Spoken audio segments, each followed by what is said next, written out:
On Christmas Eve, at 62 years old, my husband left me for a 29-year-old woman. Sitting alone on a frozen bench in the city park, shivering in the snow, I saw a young man without a jacket, pale from the cold, his jaw trembling. I took off my own coat and gave it to him. 3 hours later, a convoy of black SUVs pulled up in front of me.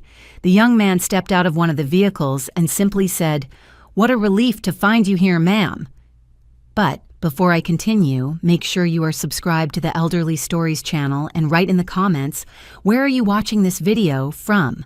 We love knowing how far our stories are traveling. My name is Sarah. I am 62 years old, and I thought I knew every form of pain a woman could feel. I lost my mother young, raised 3 children practically alone while working double shifts as a secretary, and survived 2 serious surgeries in the last 5 years. But nothing, absolutely nothing, prepared me to hear the words Robert said to me on the night of December 24th, 2024. It was 7 in the evening when he walked through the door of our house. I was in the kitchen finishing the Christmas dinner, the one I had been preparing for 40 years in a row.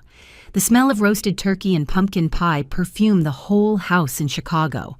The table was already set with the red tablecloth I inherited from my grandmother. The white candles lit the fine china we saved for special occasions. Robert stopped in the kitchen doorway, still wearing his beige wool coat, without taking off his shoes like he always did. That should have been my first sign that something was wrong. 40 years of marriage teach you the small rituals, the routines that define a shared life. "Sarah, we need to talk," he said, and his voice sounded distant, as if he were speaking from behind thick glass. I dried my hands on the embroidered apron, the one my oldest daughter gave me on Mother's Day. "Of course, honey, sit there. I'll pour you some coffee. You must be tired from the traffic." "I don't want coffee." He ran his hand through his graying hair, a gesture he made when he was nervous. "I want you to listen to what I have to say." Something in his tone made my stomach turn. I leaned against the countertop, feeling my legs go weak. At 62, my body was not the same as before. My joints ached with the cold, my blood pressure was always irregular, and I had that constant feeling of tiredness that comes with age. "I can't keep pretending anymore." Robert continued staring at the tiled floor we had laid together 10 years ago. "I haven't been happy for a long time, Sarah. A very long time." I felt as if the floor were opening up beneath my feet. "What are you talking about?" "We're fine. We've been together 40 years, Robert." 40 years. Exactly, that's why. "Oh," he finally looked me in the eyes, and what I saw there split me in half. It wasn't anger, it wasn't contempt, it was indifference, pure and simple indifference. 40 years doing the same thing, having the same conversations, living the same routine. I feel trapped, Sarah. I feel old. We are old. I said, my voice coming out higher than normal. We are over 60, Robert. It's natural for things to be this way. But I don't want to feel this way. He took off his coat with sharp movements and threw it onto a chair. I met someone who makes me feel young again, who makes me want to wake up in the morning. The words left his mouth like bullets, each one hitting a vital spot. You met someone, I repeated mechanically. My brain refused to process the full meaning of those words. Her name is Jessica. She works at the restaurant where I have lunch near the office. She's 29 and... He paused, as if searching for the right words. She sees me in a way you haven't seen me in years. 29 years old, the same age as my youngest daughter. I felt bile rise in my throat. How long? I managed to ask. 6 months. 6 months. Half a year of my life lived in a complete lie. I thought about all the times I kissed Robert in the last 6 months, in all the meals I cooked, in all the nights I slept beside him believing we were fine. Everything was fake. And you come to tell me this on Christmas Eve? My voice trembled. On Christmas Eve, Robert. She gave me an ultimatum, he said, and had the audacity to look uncomfortable. She said she wasn't going to spend another new year alone waiting for me, that it was time for me to decide what I really wanted. And you decided, I concluded. It wasn't a question. I already moved my things to her apartment, most of them at least. I just came for the rest and to tell you. I looked at that man with whom I shared 4 decades of my life. The man who proposed to me under a summer rain, who was by my side when our children were born, who cried with me when we buried our parents, and I recognized nothing of him. The house, I started. It stays with you, he interrupted quickly. I don't want to fight over anything. I just want to move on. Move on. As if 40 years could be erased with those 2 simple words. The boys. I tried again, thinking of our 3 children, James, Andrew, and Paula. I'll talk to them after the holidays. He didn't want to ruin their Christmas, but it was fine to ruin mine, apparently. Robert took his coat and went toward the bedroom. I heard him opening closets, dragging suitcases. Sounds that filled the silence of the house that suddenly seemed huge and empty. I stood in the kitchen surrounded by preparations for a Christmas dinner that would never happen, feeling like a statue of salt. 15 minutes later, he passed through the kitchen carrying 2 large suitcases. Sarah, I'm very sorry, really. I didn't answer. I couldn't. My throat was closed, my eyes burned, but the tears refused to fall. It was as if my body was in shock, unable to process the magnitude of what was happening. The front door closed with a soft click, and just like that, after 40 years, my marriage ended. No screaming, no broken plates, no drama. Just a man walking out the door with his suitcases, leaving behind a 62-year-old woman and a lifetime of memories. I stood there. I don't know for how long. The oven timer beeped, startling me. The turkey was ready. I turned off the oven mechanically and stared at the set table, the food I had prepared with so much love. The Christmas decorations I had placed all over the house last week. It all seemed like a cruel farce. I took off my apron and let it fall to the floor. I grabbed my thickest winter coat from the hall closet, the brown wool one that Robert always said made me look old. I wrapped my knitted scarf around my neck and walked out into the cold night. The snow had started to fall heavily. The streets were covered by a white blanket that silenced all sounds. The houses around were lit-up windows, glowing with Christmas lights, shadows of families moving inside, happy and together. I had nowhere to go. Our children lived in other cities celebrating Christmas with their spouses' families. My few friends were all busy with their own celebrations, and I couldn't bear the idea of calling someone and having to explain what had happened, having to say out loud that my husband left me on Christmas Eve for a waitress 40 years younger. So I simply walked. The snow soaked my shoes. The cold penetrated through my thick coat, but I kept walking. I needed to move. I needed to feel something other than the hollow pain that had settled in my chest. I ended up at the city's Central Park, the one where Robert and I used to take the boys to play when they were little. There was a bench near the gazebo, partially protected by the wooden structure. I brushed the snow off the seat with my gloved hand and sat down. The cold metal pierced through my wool pants. I shivered violently. It was so cold, so unbearably cold, but I couldn't move.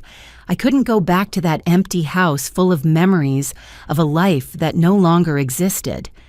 I looked at the dark sky, at the snowflakes falling incessantly. Somewhere, church bells rang, marking 8 o'clock. Midnight Mass was starting soon. Families were gathering around tables. Children were opening presents. And I was alone on a frozen bench with my life destroyed. I don't know how long I sat on that bench. The cold had already penetrated to my bones, and I could barely feel my feet inside my soaked shoes. My hands, even inside the wool gloves, were numb. But the physical pain was almost a relief. At least it made me feel something concrete, something other than the void that threatened to swallow me whole. The park was practically deserted. No one in their right mind would stay out in this cold. The few people passing by ran hurriedly to their warm homes, to their families, to their intact lives. No one looked at the older woman sitting alone on the bench. I was invisible, as I always was. For 40 years, I defined myself as Robert's wife, mother of James, Andrew, and Paula. My identity was intertwined with those people, with those roles I played. I never stopped to think about who Sarah was, the woman behind those titles. And now, sitting in that snow, I realized I had no idea. Who was I without Robert? What did I like to do, besides cooking his favorite meals and keeping the house how he preferred? When was the last time I chose to watch a movie I wanted instead of giving in to the war documentaries he loved? When was the last time I did something just because it gave me pleasure I couldn't remember? I was so lost in those thoughts that I almost didn't notice the figure approaching. It was only when I heard irregular footsteps in the snow that I raised my head. A young man was walking along the main path of the park, his steps slow and cautious. As he got closer, I could see his features better in the dim light of the street lamps. He must have been about 25, maybe 30. Tall, thin, with dark hair and unshaven beard. He wore old jeans and a long-sleeved shirt far too thin for this weather. No jacket, no gloves, no scarf. He was shivering violently. My maternal instinct, the one that 40 years of caring for others had sharpened into a second nature, activated immediately. I forgot my own pain, my own situation. All I saw was a young man freezing in the snow. "Young man," I called out, my voice coming out hoarse from the cold. "Young man, are you okay?" He stopped and looked in my direction, seeming surprised to see someone there.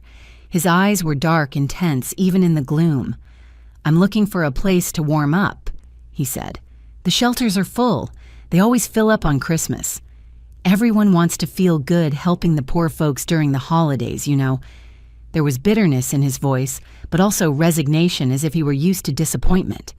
I got up from the bench, with difficulty, my joints protesting after being still for so long in the cold. "You're going to freeze in those clothes. Where is your jacket?" He shrugged, a gesture that made him shiver even more. "I don't have one. I lost my job 3 months ago, lost my apartment shortly after. The things I had were stolen at the shelter. Now I only have what I'm wearing." I looked at him more closely. Despite the beard and worn clothes, there was something about him that didn't fit the image of a homeless person. His way of speaking was articulate, educated. His hands, though dirty, didn't look like someone who had spent years on the streets. But that didn't matter. What mattered was that he was freezing, and I had a heavy coat that could save him. Without thinking much, I started taking off my brown wool coat. "Here," I said, holding it out to him. "Put this on." He looked at me as if I had gone crazy. "Ma'am, you're going to freeze. I can't accept it. I have more clothes underneath." I lied. I was wearing only a thin wool blouse under the coat, and I'm not going to stay out here much longer. You, on the other hand, are going to spend the night looking for shelter. You need it more than I do. That was true. Despite everything, I still had a house to go back to. This boy had nothing. "Please," I insisted when he hesitated, "let me do this. No, it's Christmas. Let me do something good today." Something in my voice must have convinced him. He took the coat with trembling hands and put it on quickly. It was too big for him, but it would do. I saw the instant relief on his face when the warmth of the wool enveloped him. "I don't know what to say," he murmured. "You don't even know me. Why would you do this?" "Because someone needs help," I answered simply. "And because today I learned that the worst things can happen without warning. If I can prevent something bad from happening to you, I'm going to do it." The cold hit me with full force as soon as the coat left my shoulders. The wind cut through my thin blouse like knives of ice. I started shivering immediately, but I didn't regret it. This young man needed it more than I did. He studied me for a long moment, his dark eyes evaluating me. "My name is Matthew," he said finally, "and you just saved my life. Literally "Sarah," I replied, "and you're exaggerating. It's just a coat." "It's not just a coat." He put his hands in the pockets, clearly appreciating the warmth. "It's the first act of genuine kindness I've received since I lost everything. Most people look at me as if I were invisible, or worse, as if I were dangerous." I knew that feeling of invisibility well. At 62, I had become invisible to my own husband. "What brought you here?" I asked, hugging my own body in a vain attempt to warm myself. "To this park, I mean." "I used to come here when I was a kid," Matthew said, looking around. "My parents brought me to play. Good times." His voice became distant. "They died 5 years ago. Car accident. After that, things fell apart. I fell apart." "I'm so sorry," I said sincerely. "And you?" he asked. "What brings you to a frozen bench on Christmas Eve?" I hesitated. I didn't know this boy. I didn't know him anything. But maybe that was exactly why the words came out. "My husband left me today. 40 years of marriage, thrown in the trash because he met a 29-year-old waitress who makes him feel young again."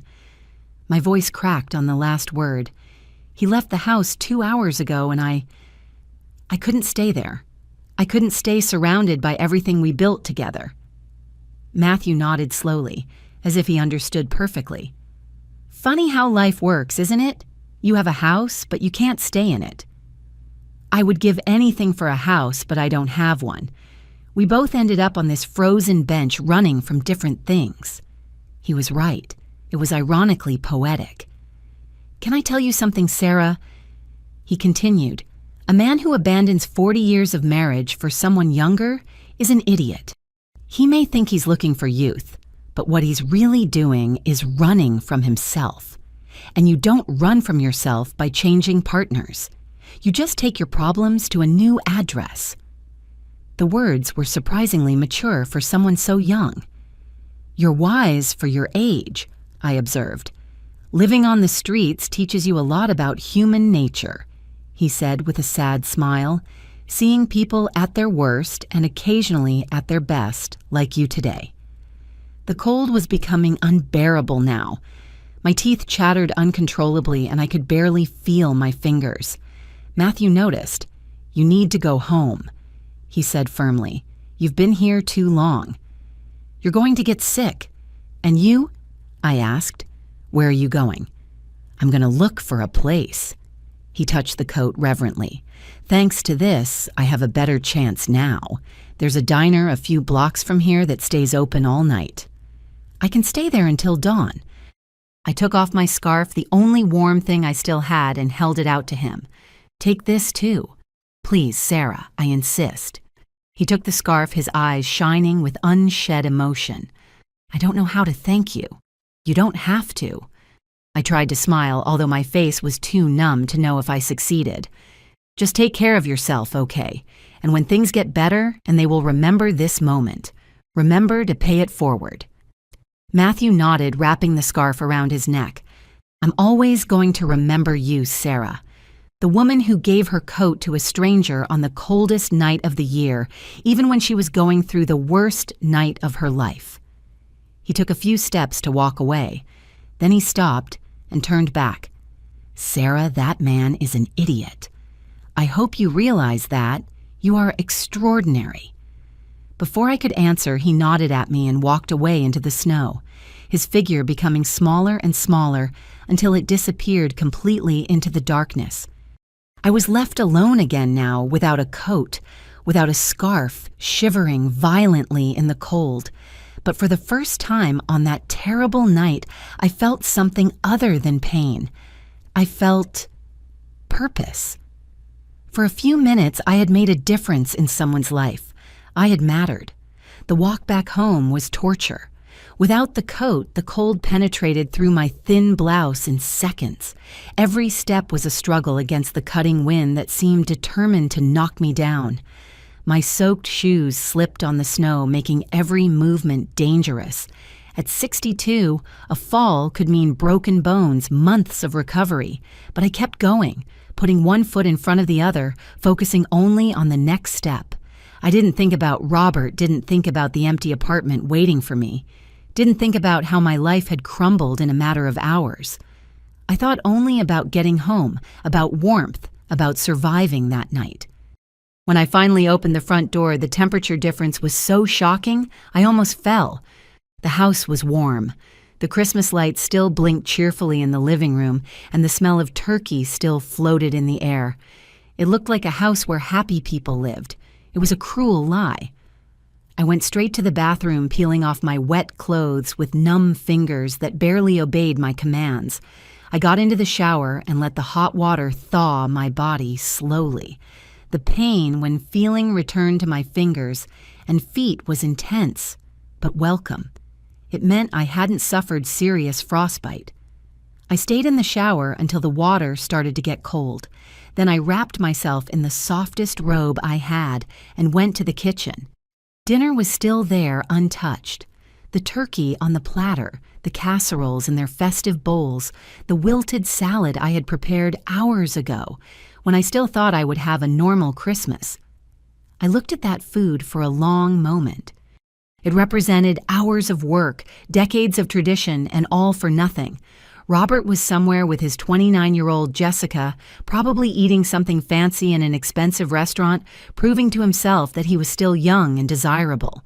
I took a spoon and ate some casserole straight from the bowl standing in the empty kitchen. It tasted like nothing. It could have been sawdust, and I wouldn't have noticed the difference. I ended up throwing everything away.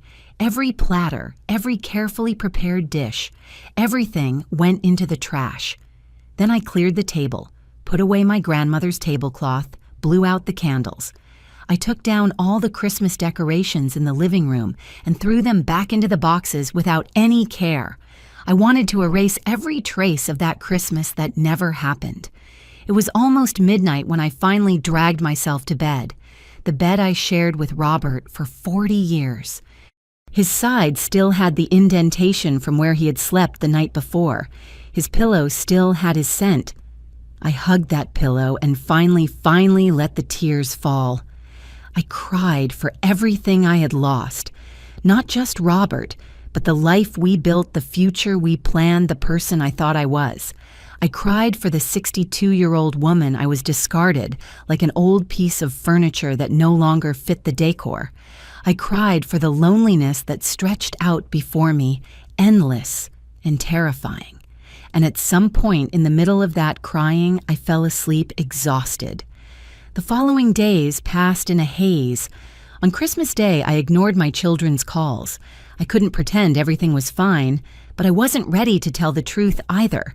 So I just didn't answer sending texts saying I had a bad flu and didn't want to pass it to my grandkids. I spent the whole day in pajamas watching TV shows without really seeing anything.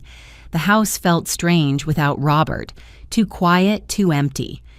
Every room held memories that now seemed tainted by betrayal. On the 26th, I forced myself to eat something other than toast. I made scrambled eggs that I could barely swallow. I took a shower, changed out of my pajamas, small victories that seemed monumental. On the 27th, I finally answered when my daughter Paula called for the 10th time. "Mom, I was worried. How are you? Still got the flu?" I opened my mouth to lie, to say yes, that I was feeling better. "Thanks for asking, but the words that came out were different. Your father left me Paula." Silence on the other end of the line. Then, what? And then it all came out. I told her about Christmas Eve, about Jessica, about the 40 years thrown in the trash. Paula stayed silent most of the time, only making small sounds of confirmation to show she was listening. When I finished, she was crying. "Mom, I am so sorry. I am so sorry. I'm going to catch the first flight there. You shouldn't be alone." "No," I said firmly. "You have your family, your kids. I don't want to ruin your new year, too. But Mom, I'm fine, Paula, or I'm going to be. I just need time." We talked a little more. She made me promise I would call every day, that I would eat well, that I wouldn't just stay lying in bed. I promised, even knowing I would probably break those promises. Then I called my sons too. James was furious, wanting to come immediately to confront his father. Andrew stayed silent, processing.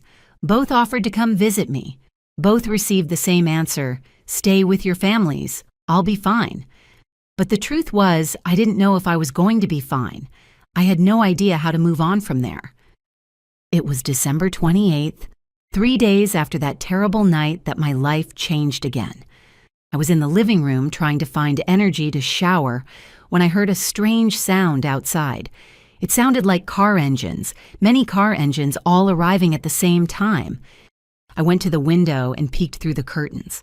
My quiet suburban street was being taken over by a fleet of luxury cars, black SUVs, all identical, all very expensive. There were at least 8, maybe 10 vehicles lining up perfectly along the curb. My first thought was that it must be some mistake. Maybe they were looking for someone else's house. My second thought was worry. Had something happened to one of my children? Were they police coming to deliver bad news? Then the doors began to open. Men in black suits stepped out of each vehicle, moving with military precision. But they weren't aggressive. They stood along the street like an honor guard. And then, from one of the middle cars, Matthew stepped out. But it wasn't the Matthew I had met. That Matthew was wearing dirty jeans and a thin shirt, shivering from cold. This Matthew wore an impeccable suit that probably cost more than my car. His hair was styled, his beard trimmed to perfection. He looked like he had stepped out of a business magazine. He walked straight to my door and rang the doorbell. I stood paralyzed. My brain refused to process what I was seeing. Was it really Matthew, the homeless young man to whom I had given my coat 3 nights ago? What was happening? The doorbell rang again. With trembling hands, I went to the door and opened it a crack. "Sarah," said Matthew, and his smile was warm, genuine. "What a relief to find you here. Matthew." My voice came out weak, incredulous. I don't understand. What is all this?" I pointed to the cars, to the men in suits. "Can I come in?" he asked gently. "I have a lot to explain." I opened the door wider, suddenly painfully aware that I was still in pajamas, without makeup, with uncombed hair. But Matthew didn't seem to notice or care. He entered, looking around my living room with genuine interest. "So," I started closing the door behind him, "are you going to explain to me what's going on? Why are there 10 SUVs on my street? Who are those people?" Matthew took a deep breath. "My full name is Matthew Randall. I am the CEO of Randall Developments." The name was familiar. Randall Developments was one of the largest construction and real estate companies in the country. They appeared in the news, frequently involved in huge urban projects in New York and Chicago. I must have stood staring at him with my mouth open because Matthew smiled gently and said, "Maybe you should sit down." I let myself fall onto the sofa, still trying to process. Matthew Randall, CEO of a multi-billion-dollar company. That same man was shivering from cold in the park 3 nights ago, wearing worn clothes, having nowhere to sleep. "I don't understand," I managed to say finally. "You said you were homeless, that you had lost everything." "I lied," he said simply, sitting in the armchair opposite me. "Well, not exactly. The part about my parents dying was true, and things really fell apart after that, just not in the way I suggested." He leaned forward, hands clasped. "When my parents died, I inherited their company. I was 23 and experienced, but I tried to make it work. For 2 years, I dedicated myself completely. I built Randall Developments into something 3 times bigger than my father ever imagined. But in the process, I surrounded myself with the wrong people. People who saw only my money, my position. I had friends who disappeared when I could no longer fund their expensive lifestyles. I had relationships with women who were more interested in my bank account than in me." His voice became lower, sadder. 6 months ago, I discovered my fiancé was having an affair with my best friend, or the man I thought was my best friend. They planned to get married after getting me to sign some documents that would transfer a large part of my assets to her. I felt my heart tighten. Betrayal was a pain I knew too well. I canceled everything, obviously, broke the engagement, cut ties with him. But that left me in a sort of existential crisis. I started questioning everything and everyone around me. Did anyone really care? Or was it all about the money? He got up and started pacing the room. So I decided to run a test. I decided to disguise myself as someone who had nothing and see how people would treat me. I spent the last 3 months doing this, periodically dressing in old clothes, walking through different parts of the city, observing how people react to someone they think has nothing to offer. "And what did you discover?" I asked, already imagining the answer. "That most people don't see you if you can't do anything for them. I passed hundreds of people, and the vast majority ignored me completely. Some were actively cruel. Some threw coins as if I were a beggar without even looking at my face." He stopped and looked directly at me. But you were different, Sarah. You were clearly going through the worst moment of your life. Anyone would have understood if you had simply walked on, focused on your own pain. But you saw someone in need and immediately acted to help." "It was just a coat and a scarf," I murmured. "It wasn't just nothing," Matthew said firmly. "You literally took the clothes off your back to give them to a stranger, without asking questions, without judging, without expecting anything in return.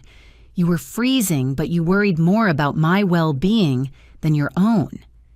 He reached into the inside pocket of his jacket and pulled out my brown coat, clean-pressed and looking new. "I had it restored," he said, holding it out to me.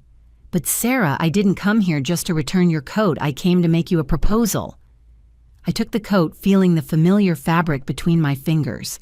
I was confused, emotional, and completely lost about where this conversation was going. "What kind of proposal?" Matthew sat back down, his posture becoming more formal, more professional. "Randall Developments has a philanthropic arm, the Randall Institute. We donate about $4 million a year to various causes, building affordable housing, educational programs, community centers. Currently, the Institute is managed by people with degrees in business and finance. They are competent but disconnected. They look at spreadsheets and reports but have never really seen the reality of the people we are trying to help." He looked at me with intensity. "I need someone who understands what it's really like to need help. Someone who has genuine compassion. Someone who sees people, not numbers. And in the last 3 months of doing this experiment, you are the first person who demonstrated the kind of character I'm looking for." My heart was racing. "What exactly are you proposing?" "I want you to work as Director of Community Relations for the Randall Institute. It would be your responsibility to ensure our programs truly meet the needs of the communities. You would visit projects, talk to beneficiaries, help us understand where we can make a real difference." He quoted a salary that made me blink in disbelief. It was more than Robert and I earned together in our best years. "Matthew, I don't have experience in that area. I was a secretary all my life. How can I manage multi-million-dollar programs? You would learn and you wouldn't be alone. We have a whole team of professionals who handle the technical aspects. What we need is someone with heart, with real empathy. That isn't taught in any university." I looked at my hands, the wrinkles marking every year of my 62 years. "Why me, Matthew?" "You must have found other good people during your tests." "I found people who threw coins, people who said good luck and walked on. One woman bought me a sandwich. They were kind gestures, yes, but nothing that really cost them anything." He leaned forward again. "You gave me something that cost you. You were freezing, but you cared more about me." "That isn't just kindness, Sarah. That is sacrifice, and it is exactly the kind of person I want leading our philanthropic efforts." "I don't know." I hesitated. "It's a lot of responsibility. What if I fail?" "Then we adjust course and try again." "But Sarah, can I tell you something? That night you told me your husband left you for someone younger, that he made you feel discarded, worthless." I nodded, feeling the familiar pain squeeze my chest. "That man was a blind idiot," Matthew said with conviction. because looking at you now, I see someone with decades of wisdom, of compassion, of strength. I see someone who chooses to help even when she is suffering. That is extraordinary, Sarah. You are extraordinary. Tears began to run down my face. It had been so long since anyone saw me that way. It had been so long that I hadn't seen myself that way. You don't have to decide now, Matthew continued gently. Think about it. But Sarah, even if you say no, I want you to know that that night changed something in me. You showed me that genuine goodness still exists in the world, that there are still people who do the right thing simply because it is the right thing. I wiped the tears with the back of my hand. Can I ask one thing? Anything. Why did you keep doing that test? You had already discovered that most people are selfish. What were you still looking for? Matthew stayed silent for a moment, looking out the window. When he spoke, his voice was heavy with emotion. I was looking for a reason to believe it was worth continuing, that it was worth building, donating, trying to make a difference. After my fiancé's betrayal, I was starting to think people were fundamentally selfish, that everything was transactional. He looked at me again. But you proved I was wrong, and that is worth more to me than you can imagine. We sat in silence for a moment, two wounded people who met at the worst moment of their lives and somehow helped each other start to heal. How much time do I have to think? I asked finally. As much time as you need. But Matthew took a business card from his pocket and put it on the coffee table. I sincerely hope you say yes. I believe we could do amazing work together. He got up to leave. I did the same, walking him to the door. At the door, he stopped and turned. That coat saved me that night, not physically. I have drivers and security guards who would have looked for me if I called, but you saved me in a different way. You saved me from losing faith in people. Thank you for that, Sarah. And please think about my proposal. The world needs more people like you in positions where they can make a difference. After he left and the SUVs disappeared down the street, I stood in the doorway for a long time, holding the business card and my restored coat. My life had been destroyed just 3 days ago. I felt old, discarded, without purpose. And now suddenly someone was telling me I was extraordinary, that I had value, that I could make a difference in the world. It was terrifying. It was exciting. It was completely unexpected. I spent the next 3 days on an emotional roller coaster. 1 hour I was convinced I should accept Matthew's proposal. The next hour I was sure it would be a complete disaster. At 62, without experience, what did I know about managing multi-million-dollar philanthropic programs? But then I thought about how I felt that night in the park, how for a few minutes I had completely forgotten my own pain to help someone, how that gave me a purpose even if it was temporary. And I thought about Matthew, a man who had everything but felt empty, desperately looking for something real in a world of fakeness. We were both broken in different ways, but that chance meeting had given us something we needed: hope. On the 3rd day, I was looking out the kitchen window, watching the snow that had finally stopped falling when my phone rang. It was Robert. My first instinct was to ignore it, but something made me answer. Sarah. His voice sounded tired. Can we talk? About what, Robert? I think you said everything on Christmas Eve. Please, just please. I sighed. Okay, but not here. I don't want you in my house. We agreed to meet at a coffee shop downtown, neutral and public. When I arrived there an hour later, he was already waiting with 2 cups of coffee on the table. Robert looked awful. He had deep, dark circles he hadn't shaved, and his clothes were wrinkled. He wasn't the confident man who had left the house 4 days ago. Thanks for coming, he said when I sat down. I wasn't sure if you would. I almost didn't, I answered honestly. What do you want, Robert? He stirred his coffee, avoiding my gaze. I made a mistake, a terrible mistake. Something in me hardened. Really? When exactly did you realize that when Jessica started asking for things that were too expensive, when you realized a 29-year-old girl has nothing in common with a 65-year-old man? It wasn't like that, he muttered. Then how was it? I finally looked at him and saw shame in his eyes. She broke up with me 2 days after Christmas. She said I was old and boring for her, that she thought I would be more fun, but I just complained about my back and wanted to go to bed early. I should have felt satisfaction, but all I felt was a deep sadness. And now you want to come back? I concluded. Now that your fantasy of youth blew up in your face, you want to come back to the reliable and predictable wife. It's not like that. It is exactly like that, Robert. My voice was calm but firm. You discarded me like an old garment that didn't fit anymore, and now that you found out the new clothes weren't as comfortable as you thought, you want to go back to the old one. Sarah, 40 years, can't be thrown in the trash like that. You threw them, I said dryly. You made that decision, on Christmas Eve no less.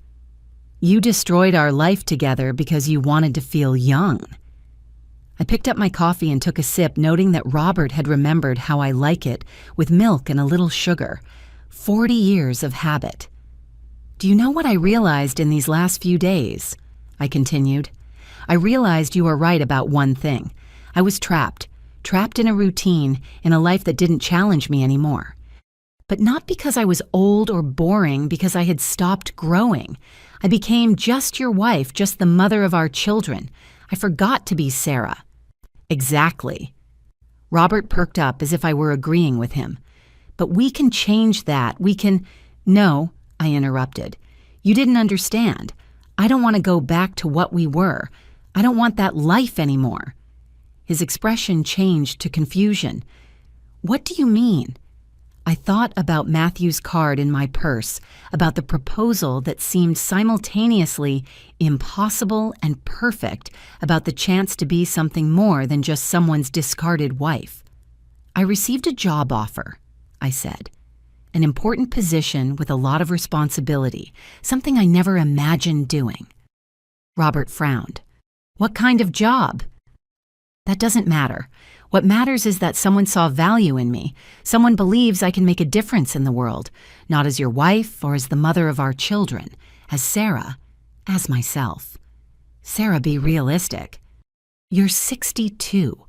Who would give an important position to an old woman? I completed. Is that what you were going to say? He had the decency to look ashamed. Do you know what the difference is between you and the person who offered me that job, Robert? She sees me. She sees who I really am, not how old I am. She values my compassion, my life experience, my character. I stood up, taking my purse. I should thank you, actually. If you hadn't left me, I never would have met that person. I never would have had this opportunity. I never would have realized there is still so much I can do. So much I can be. Sarah, wait. No, I said firmly. You made your decision on Christmas Eve. Now I am making mine. I don't want you back, Robert. I don't want that life back. I want something new, something mine. And for the first time in decades, I'm going to pursue what I want, not what others expect of me. I walked out of the coffee shop without looking back. My hands were shaking. My heart was beating fast, but I felt powerful. For the first time since Robert had left, I felt in control of my own life. I got into the car and took Matthew's card. I dialed the number before I could change my mind. He answered on the second ring. Sarah. Yes, I said, my voice surprisingly steady. My answer is yes. I accept the position. I could hear the smile in his voice. I am so happy. When can you start? Tomorrow. I surprised myself by saying, no point in waiting, right? Tomorrow is perfect. I'll have my assistant send you all the details. Sarah. Yes. Thank you for giving me this opportunity, for believing we can do something special together.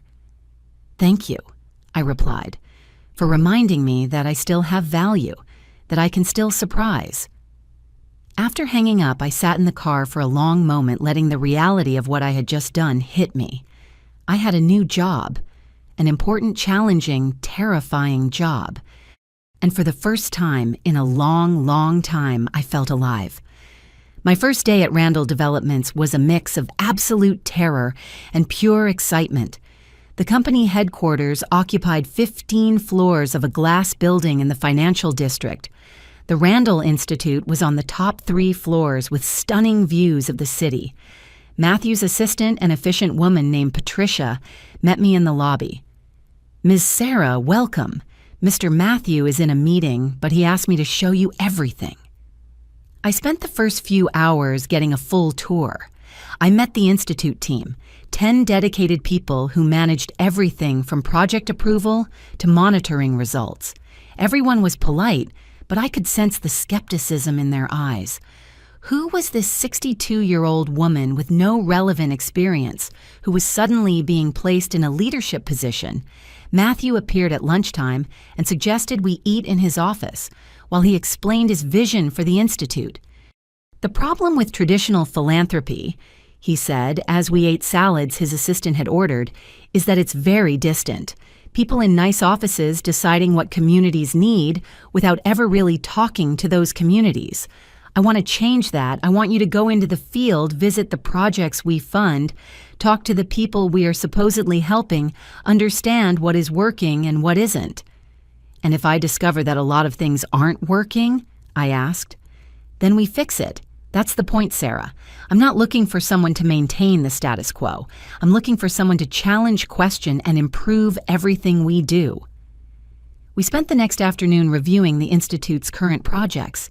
There were so many: schools in needy communities, job training programs, community centers, housing projects. Each one represented millions of dollars invested lives, potentially transformed. But as I read the reports, I noticed something. They were all very sterile, full of numbers and statistics, but without real stories of real people, without faces, without names, without the humanity behind the data. "Matthew," I said, pointing to a particularly dry report on a training program, "here it says we trained 500 individuals in basic professional skills. But who are these individuals? Did they get jobs afterwards? Did their lives really improve?" He looked at the report and then at me, a slow smile forming on his face. "That is exactly the right question to ask, and honestly, I don't know. We never visited the place." "Then let's visit it," I said with a confidence I didn't know I had. "Tomorrow let's see that program with our own eyes." And that was what we did. The next day, Matthew and I, accompanied only by his driver, went to visit the San Juan Job Training Center, located in one of the humblest areas of the city. What we found was revealing. The center itself was well-intentioned, a clean and organized facility with classrooms and equipment. But talking to the instructors and students, we discovered problems no report had mentioned. "The courses are good," said Maria, a 35-year-old woman who was taking a sewing course. "But most of us can't get jobs afterwards. Companies want experience, and we have no way to get experience without a first job. It's a vicious cycle." Another problem: the center closed at 5 p.m. exactly when many people who needed the courses were getting off their low-paying jobs. "I would love to take the computer course," explained a young man named Raphael, "but I work 2 jobs to support my family. When could I come?" Matthew and I spent 3 hours there just talking to people, listening to their stories, understanding their realities. And when we left, we had a huge list of things that needed to change. On the way back, Matthew was thoughtful. "We invested $2 million in that center, and it is helping some people, yes. But it could be helping so much more if we had really understood the community's needs. So let's change that," I said. "Let's expand the operating hours. Let's create partnerships with companies to ensure graduates have real job opportunities. Let's make it meaningful." He looked at me with admiration. "You've been here 3 days and you're already revolutionizing how we do things." "I'm just asking questions," I replied, and listening to the answers. The following weeks were a whirlwind. We visited project after project, each revealing gaps between intention and real impact. And in every place, we made changes. In the housing program, we discovered houses were built without considering families' real needs. Many had only one bedroom, inadequate for larger families. We changed the design. In the community health program, we realized clinics operated at hours that didn't serve workers. We extended hours and added weekend service. In a school meal program, we discovered many children arrived hungry because they didn't have breakfast at home. We added a morning meal. Each change seemed small in isolation, but together they were transforming how the Randall Institute operated. And I was thriving in a way I never imagined possible. For the first time in decades, I woke up excited to go to work. My days were full of purpose, of challenges, of the feeling of making a real difference in the world. Robert tried to call me several times in the first few weeks. I ignored most of the calls. When I finally answered, I told him clearly there was nothing to discuss. He had made his decision. I had made mine. Our story was finished. He tried to argue, say he still loved me, that we could start over, but his words sounded empty. How can you love someone you discarded so easily? How can you trust someone who destroyed 40 years in one night? Robert, I said finally, you set me free. Don't you realize if you hadn't left me, I never would have discovered what I'm capable of. I never would have found this purpose. So thank you sincerely. But no, we are not getting back together. Ever. My children were having mixed reactions to my new life. Paula was proud, encouraging. James was worried I was making too big changes too fast. Andrew was confused by it all. Mom, Paula told me during a video call, you look young, happy. I haven't seen you like this in years. She was right. When I looked in the mirror now, I saw someone different. I was still 62. I still had wrinkles and gray hair. But my eyes shone. My posture was straighter. There was an energy in me that didn't exist before. 3 months after starting at the Randall Institute, Matthew called me to his office for a meeting. When I entered, I found not only him, but also 3 members of the board of Randall Developments. My stomach tightened. Had I done something wrong? Had my radical changes upset someone important? Sarah. Matthew began a mysterious smile on his face. I would like to formally introduce you to some members of our board. They asked to meet you. An elegant woman of about 50 stood up and extended her hand. Dr. Beatrice, board member and specialist in social development. I have followed your work at the Institute with much interest. Good or bad interest? I couldn't help asking. She laughed. Very good. What you have done in 3 months is remarkable. The effectiveness rate of our programs increased by 40%. The feedback from communities is the best we've ever had. And most importantly, we are really changing lives in a measurable way. The other board members agreed, citing statistics and results that honestly surprised me. I knew I was doing a good job, but I hadn't realized the full impact. The board is so impressed, Matthew continued, that we would like to propose something. We want to significantly expand the Randall Institute, double our annual budget to $8 million, and we want you to lead that expansion as executive director. Executive director. Of the entire institute, not just community relations, but everything. But Matthew, I started. It will still be my project, he said, but you have demonstrated a vision and an execution capacity that far exceed what I could do alone. Sarah, you have transformed not only the Institute, but the way the whole company thinks about social responsibility. I looked at those successful, powerful people offering me a huge responsibility. 6 months ago, I was just Robert's discarded wife. Now they were offering me the leadership of one of the country's largest philanthropic institutes. I need a moment, I said, getting up. Excuse me. I went to the bathroom and leaned against the sink, looking at my reflection. Shaking hands, racing heart. Was it fear? Was it excitement? Both I thought about the Sarah of 6 months ago, sitting on that frozen bench, feeling like her life was over. If I could talk to her now, what would I say? I would tell her that the end of something can be the beginning of something even better. That 62 isn't the end, it's just another chapter. That you are capable of much more than you ever imagined. I went back to the meeting room and found everyone waiting anxiously. "Yes," I said simply. "I accept." The room erupted in smiles and handshakes. Matthew hugged me quickly, whispering, "I knew you would say yes. You are too brave to refuse a challenge." The following weeks were intense.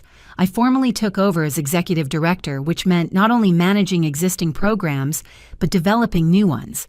We hired more staff, including young people from communities we had helped, people who understood from their own experience what communities needed.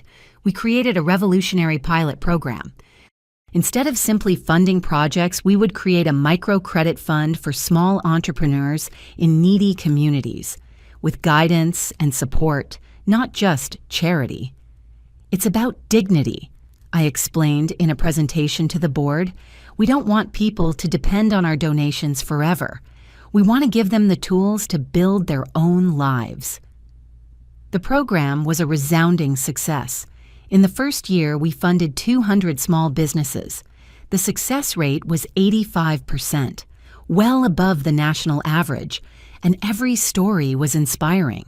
The seamstress who opened her own shop, the baker who managed to buy professional equipment, the teacher who created a tutoring school. Every success fed me. It gave me energy to do more. It was during the launch of our 5th community center unit that something unexpected happened. I was giving a speech to the gathered community talking about the power of second chances when I noticed a familiar figure at the back of the crowd, Robert. My heart jumped, but I kept talking. I wasn't going to let his presence destabilize me, not anymore. After the event, while I was talking to community members, he approached. He seemed smaller somehow, older, more tired. "Sarah," he said when we were finally alone, "you were amazing up there." "Thank you," I replied formally. "What are you doing here, Robert?" "I needed to see it for myself. I heard about your work. I read about you in the papers. I couldn't believe you were the same Sarah I knew." "I'm not," I said simply. "That Sarah died on Christmas Eve. This is someone new." He looked at the ground. I was an idiot, the biggest idiot in the world. I threw away the best thing I ever had for an empty fantasy. "Yes, you were." I agreed, without emotion. "But you know what? I thank you now. If you hadn't left me, I never would have found this."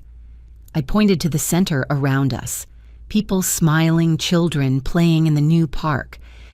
I never would have discovered I had this inside me. "Sarah isn't there any chance." "No," I interrupted firmly. "There isn't. You made your decision, Robert, and thanks to that decision, I made mine. I am happy now, maybe happier than I ever was, and I'm not going to give this up for someone who discarded me so easily." I saw pain in his eyes, and a part of me felt pity, but it was a small, distant part. "I hope you find what you're looking for," I said gently, "but it won't be with me. That door is closed, Robert, permanently." He nodded slowly, finally understanding there was no way back. "You deserve all the happiness, Sarah. I'm sorry I took so long to realize how special you are." "Me too," I replied. "But at least I realized eventually. That's what matters." Matthew appeared at my side as soon as Robert left. "Everything okay?" he asked softly. "More than okay," I replied with a smile. "That was my past. This here," I pointed to everything around us, "is my present and my future." 1 year after that fateful Christmas Eve, I was standing at another event, this one very different. It was the official launch of the Randall Microcredit Initiative, now a national program that had helped more than 1,000 small entrepreneurs realize their dreams. The event was being held in the main hall of Randall Developments, with hundreds of guests from important business people to beneficiaries of our programs from communities we transformed. I was on stage about to give the opening speech when I looked at the audience and saw faces representing my journey. My 3 children were in the front row, all smiling proudly. Maria, the seamstress I met at the first center I visited, now owner of her own small factory, was there. Raphael, the young man who wanted to take a computer course but didn't have time, was now a junior programmer at a startup. Dozens of other people whose lives had been touched by our work. And Matthew was beside me on stage, not as my boss, but as my partner in this mission. I began to speak, and the words flowed naturally. I spoke about second chances, about how endings can be beginnings in disguise, about never being too late to discover your purpose. Exactly 1 year ago, I said, I was sitting on a frozen bench, convinced my life was over. I was 62, had just been left by the man I spent 40 years with, and saw no future before me. But that night, I made a simple choice. I saw someone in need and decided to help even when I myself was suffering. And that simple choice changed everything. I looked at Matthew, who was smiling encouragingly. I learned that kindness is not weakness, that compassion is strength, that we are never too old to start over, to grow, to become something new. And I learned that sometimes the worst things that happen to us are just the universe pushing us in the direction we should have been going all along. The audience applauded, but I continued.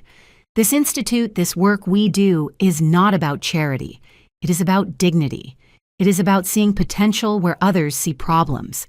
It is about giving people not what we think they need, but the tools for them to build what they know they need. Because I have been there. I was in the place where you feel discarded, worthless, forgotten. And I know that all we need sometimes is for someone to see our value when we ourselves cannot see it. When I finished, there was a standing ovation. Tears ran down my face, but they were tears of joy, of fulfillment, of gratitude. After the event, during the reception, a young woman approached. She was about 30, elegantly dressed, and there was something familiar about her face. "Ms. Sarah," she began nervously. "My name is Jessica." My whole body tensed. Jessica, the 29-year-old waitress Robert had chosen over me. "I know who you are," I said calmly. "I needed to come. I needed to apologize." She looked at the ground. What I did was terrible. I knew he was married, but I convinced myself that didn't matter, that love justified everything. She took a deep breath. "But it doesn't justify it. And after I broke up with him, I realized how much I had hurt not only him, but you, a woman who never did anything bad to me." I looked at her, that woman who had been part of the worst night of my life, and I realized I didn't feel anger. I didn't feel resentment. I felt nothing. She was irrelevant to who I had become. "You are forgiven," I said simply. Jessica blinked in surprise. Just like that, without more. Just like that. Because holding on to anger would only hurt me, and because honestly you did me a favor. If Robert hadn't left me, I never would have found this. I pointed to the room full of people, the work we had built. "So thank you, actually." She seemed confused, but also relieved. "You are a better person than I could ever be." "No," I corrected gently. "I just had to learn some hard lessons about self-worth and purpose. You are still young. You still have time to learn yours." After she left, Matthew approached. "That was Jessica." He asked. It was, "And are you okay?" I smiled. "I am more than okay. I am grateful. Without her, without Robert leaving me, I never would have met you. I never would have discovered this version of me." Matthew stayed silent for a moment. "Sarah, there is something I have wanted to ask you for months." "What?" "Would you have dinner with me? Not as colleagues, not as work partners, as something more." My heart raced. Over the months, I had felt a connection growing between us. It wasn't just professional. It was personal, deep, real. "Matthew, you are 32. I am 63. People will talk." "Let them talk," he said with intensity. "Sarah, you saved me that night in the park, not physically, but spiritually. You showed me that genuine goodness still exists in the world. And in the months since then, watching you work, seeing your heart, your passion, your wisdom, I fell in love. Not with your age, not despite your age. With you, with who you are." Tears filled my eyes again. "Yes," I whispered. "Yes, I would have dinner with you." He smiled that warm smile I had learned to adore. "How about we start tomorrow night?" Tomorrow night would be perfect. While the event continued around us, we stood there for a moment, two broken people who met on the worst night of their lives and helped each other heal, become something new. 2 years later, I would be standing in a beautifully decorated garden, wearing a simple white dress about to marry Matthew. My children would be there, still processing, but eventually supporting. Hundreds of people whose lives we touched would be there, and in the place of honor would be a framed photo of my old brown coat, the catalyst for everything. But that night, while Matthew and I looked at each other in the middle of celebrating everything we had built together, I knew only one thing for certain. Sometimes you need to lose everything to discover what really matters. You need to be broken to be remade stronger. You need to hit bottom to learn to fly. I was 62 when my life ended, and 62 when it really began. The Christmas Eve that destroyed my marriage was the same night that gave me my purpose. The coat I gave to a stranger returned to me a future I never dared to dream, and I learned that never ever is it too late to become who you were born to be. Now, if you like this story, click subscribe, and tell me in the comments what part left you with your mouth open. Oh, and don't forget to become a member to get access to exclusive videos I don't upload here. I'll wait for you there.